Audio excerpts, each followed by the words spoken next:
ఒక రాజు అడవికి వెళ్ళాడట. అడవికి వెళ్ళినప్పుడు బ్రహ్మాండమైన చిలుక ఒకటి కనపడిందంట, ఇంత పెద్ద చిలుక.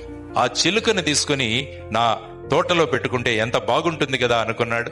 ఆ చిలుకను తీసుకొచ్చి బ్రహ్మాండంగా దానికి బాదము, జీడిపప్పు, పిస్తాలు అన్ని తినిపించడం మొదలు పెట్టారు.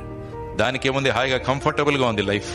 అడవిలో ఉంటే ఎగరాలి, పరిగెత్తాలి, దేన్నో పట్టుకోవాలి, తినాలి, ఎక్కడ జామ పండు ఉందో కనుక్కోవాలి, ఆ చెట్టు మీదకి ఎగరాలి, ఇవన్నీ. కానీ ఇక్కడ ఏం లేదు, మన దగ్గరికి అన్ని వస్తున్నాయి. ఒక వారం తర్వాత రాజు తన కిటికీ తెరిస్తే ఇది బ్రహ్మాండంగా ఎగురుతూ ఉంటుందేమో అనుకుంటే అది అక్కడే కూర్చున్నాడు. ఇదేంటి ఇలా అయిపోయింది, అడవిలో బ్రహ్మాండంగా ఎగిరింది, ఇక్కడేంటి ఇలా కూర్చుందని చెప్పేసి చాలా బాధపడి ఒక ప్రకటన వేయిస్తాడు. ఈ చిలుకను ఎవరైనా ఎగిరేటట్టు చేస్తే వాడికి బహుమతినిస్తాను అన్నారు.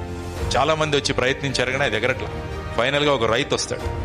రైతు ఒక గొడ్డలు తీసుకుని వచ్చి అది ఏ కొమ్మ మీద కూర్చుందో ఆ కొమ్మను కట్ చేసేస్తాడు. అది వెంటనే ఎగురుతుంది అనమాట. కాబట్టి మనం కూడా లక్ష్య సాధనలో ముందుకు వెళ్ళాలంటే కంఫర్ట్ జోన్ నుంచి బయటపడాలి.